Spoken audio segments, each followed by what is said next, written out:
En el año 340 a.C., Alejandro, quien en aquel entonces tenía 16 años, y como ya lo sabemos de nuestra conferencia anterior, está estudiando en la escuela del Ninfeo en Miesa, dirigido por el sabio Aristóteles y acompañado por Hefestión y sus otros amigos cercanos, recibe una carta oficial de Pela con el sello de su padre, el rey Filipo. Filipo lo llama a su lado. Fue entonces cuando Alejandro, a la edad de tan solo 16 años, abandona, si podemos decirlo así, la época de su adolescencia. Se ve obligado a dejar la escuela de Ninfeo, donde se sentía tan feliz aprendiendo de la sabiduría de Aristóteles y disfrutando de los alegres pasatiempos juveniles con sus amigos. Ahora Filipo lo llama para que permanezca a su lado, porque ya es hora de que aprenda a gobernar como todo un soberano. Cabe señalar que se preservó una frase de Alejandro que éste había pronunciado cuando seguramente por última vez se vio en persona con su maestro Aristóteles. No sabemos cuáles eran los detalles de aquella despedida entre el maestro y el alumno, solo que Aristóteles, tratando de disuadir a Alejandro de los mismos empresas arriesgadas de su padre, como si no quisiera que su alumno tan prometedor perdiera su vida en una de aquellas batallas que se avecinaban. Entonces, él le pidió permanecer un tiempo dedicándose un poco más a los estudios, aunque ya sin su sabia dirección, y no arriesgar su vida en vano. Pero Alejandro le dijo: si espero, perderé toda la audacia de la juventud. Y así realmente era la naturaleza de Alejandro. Todo lo quería alcanzar y estudiar y aprender y guerrear y triunfar y gobernar. Así era aquel personaje. Y aunque Aristóteles y Alejandro posteriormente mantendrían una correspondencia animada por el resto de sus respectivas vidas, nunca más volverían a verse en persona. ¿Por qué Filipo llamó a Alejandro a su lado precisamente en aquel año crucial para la biografía de nuestro héroe, año 340 a.C.? ¿Por qué no le podría permitir a su hijo estudiar un tiempo más, ganarse un poco más de conocimiento que Filipo también entendía sería indispensable para su gobierno? Porque la situación política no era muy favorable. Filipo recibió la noticia sobre la sublevación de las ciudades griegas en la Propóntide, es decir, en la costa del actual Mar de Mármara, y dejó a su hijo a cargo de Macedonia. Fue entonces, a los 16 años, cuando Alejandro se convierte oficialmente en un cogobernante de su padre. Y con la partida de Filipo, Alejandro no permanece por mucho tiempo tranquilo en el palacio real de Pela. Tal vez al enterarse de la ausencia de Filipo y de que ahora estaba ocupado reconquistando la Propóntide, las tribus medas de Tracia, sumamente belicosos, se sublevaron y atacaron las guarniciones macedonias en la frontera septentrional. Así, Alejandro tuvo que emprender su primera campaña contra aquellas tribus rebeldes de Tracia. Así que podemos decir que Alejandro emprendió su primera campaña militar con tan solo 16 años. Por supuesto, no podemos decir que dirigió personalmente aquella campaña sin ayuda de nadie. Antes de partir a la guerra, Filipo había dejado al lado de su joven hijo a sus dos mejores generales, Antípatro y Parmenión. Estos dos personajes, ya bastante mayores y con mucha experiencia bélica, fueron los que le ayudaron al joven Alejandro con sus sabios consejos durante su primera campaña, que tal vez precisamente gracias a la ayuda de estos dos generales fue todo un éxito. Alejandro, sin duda alguna, era un joven muy ambicioso, muy audaz, pero lo suficientemente razonable para entender que su ardor juvenil, su valor digno del mismísimo Aquiles, su antepasado materno, no serían suficientes para ganar su primera campaña y sin duda alguna había prestado mucha atención a los consejos de estos dos personajes. Y también fue cuando Alejandro había fundado su primera ciudad a la que le dio el nombre de Alexandrópolis, en aquel territorio tracio que había reconquistado.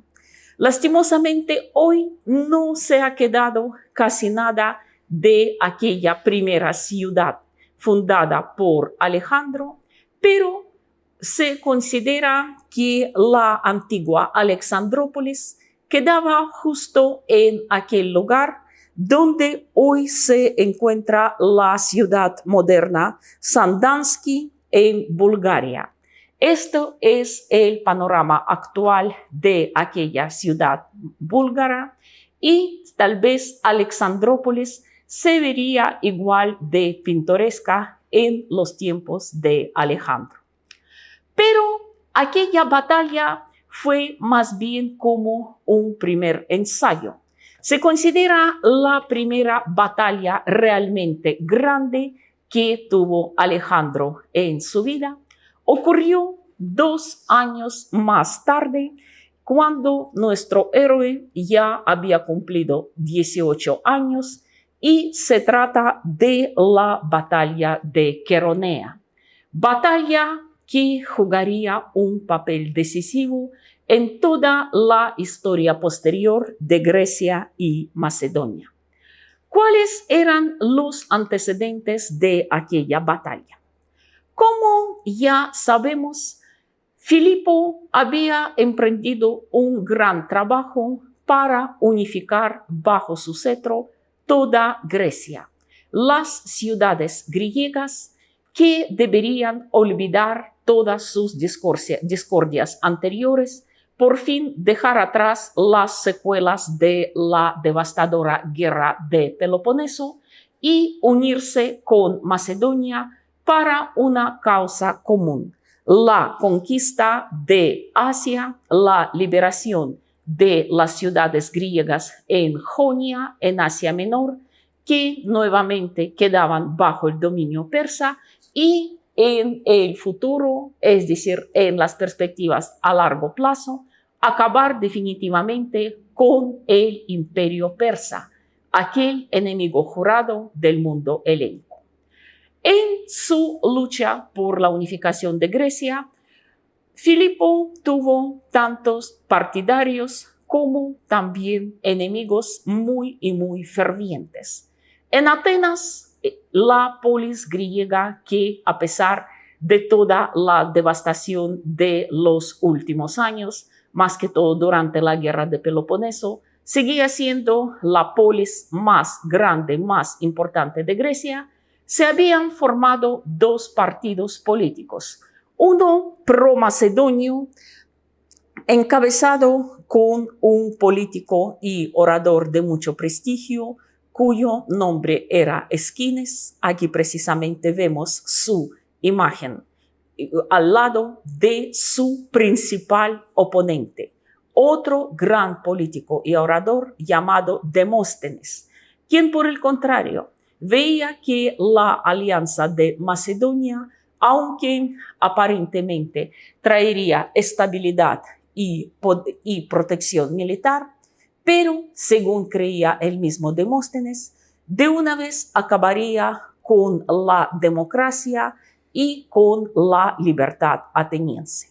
Sin duda alguna, aquel Demóstenes era una personalidad extraordinaria, un orador nato, aunque, según cuentan sus biógrafos, de niño tartamudeaba, tenía una voz demasiado débil y sin embargo se entrenaba meticulosamente todos los días, saliendo a orilla del mar y pronunciando sus discursos, pues parecía lógico, si logra superar con su voz el ruido del mar, también podría dominar una multitud enardecida. Sin duda, los discursos de Demóstenes dirigidos en contra del rey Filipo, famosos hoy como las Filípicas. Como se sabe, la palabra filípica hoy día tiene un significado mucho más general que aquel episodio histórico, sino como unos diatribas, unos discursos políticos dirigidos en contra de un personaje. Hoy en la política las filípicas son muy comunes y sin duda alguna estos discursos causaron mucha influencia tanto en los atenienses como en otros aliados de Atenas en toda Grecia, más que todo en Tebas. Tebas que se oponía con tanto fervor al dominio macedonio.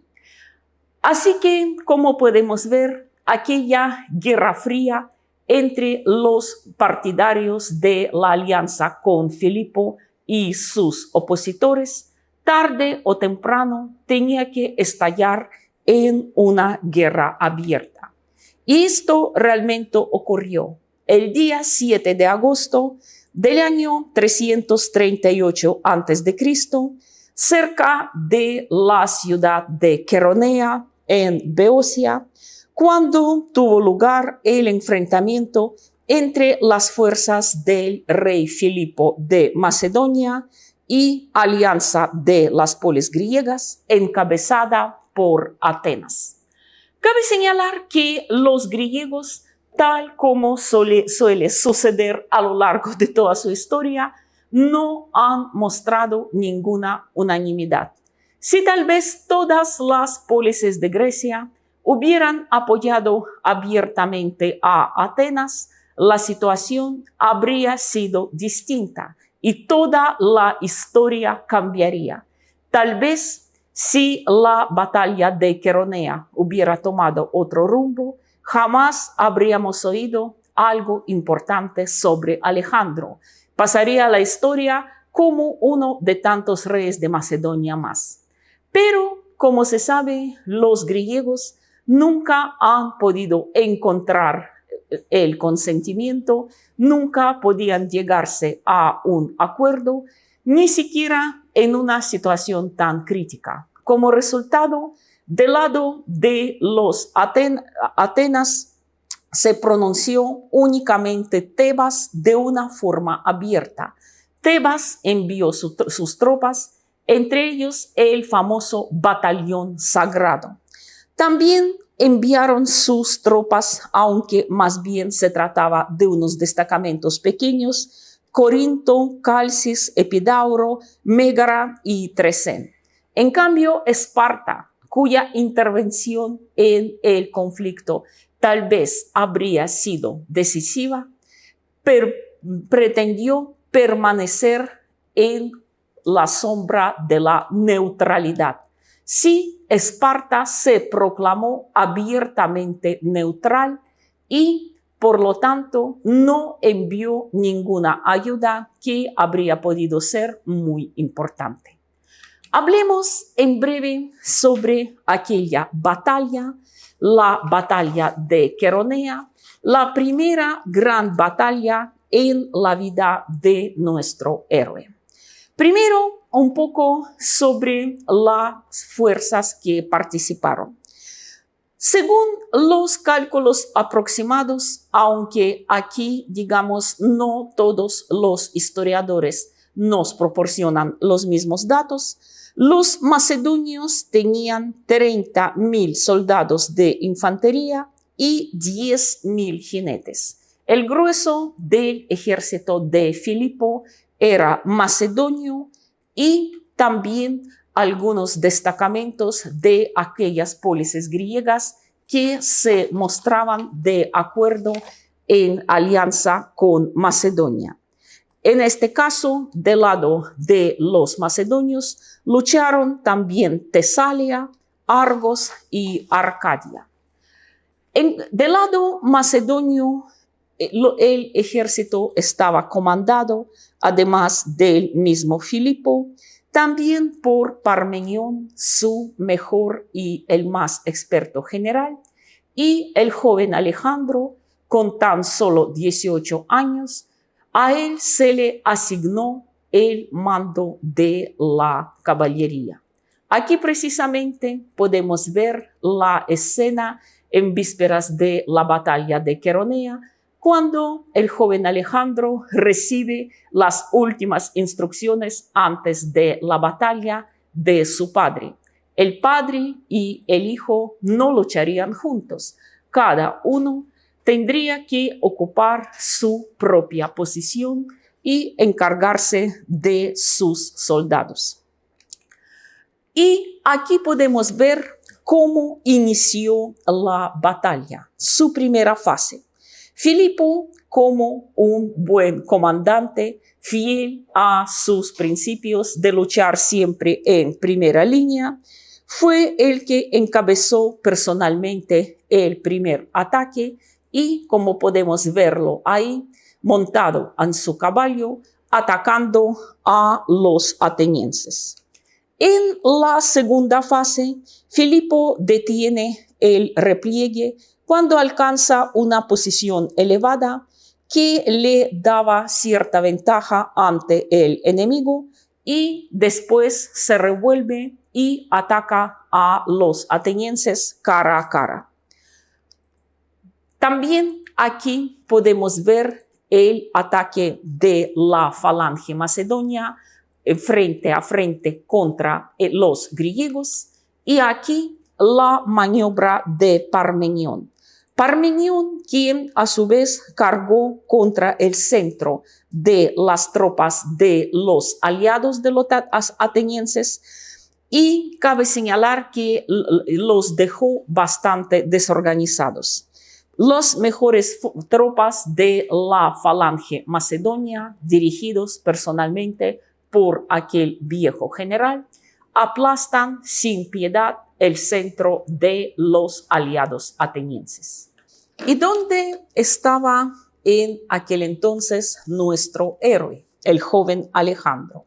El Alejandro, al ver cómo se desarrollaban los acontecimientos, a la cabeza de la caballería, sin esperar las instrucciones de ninguno de los comandantes con más experiencia, emprende un vertiginoso ataque contra el famoso batallón sagrado de los tebanos.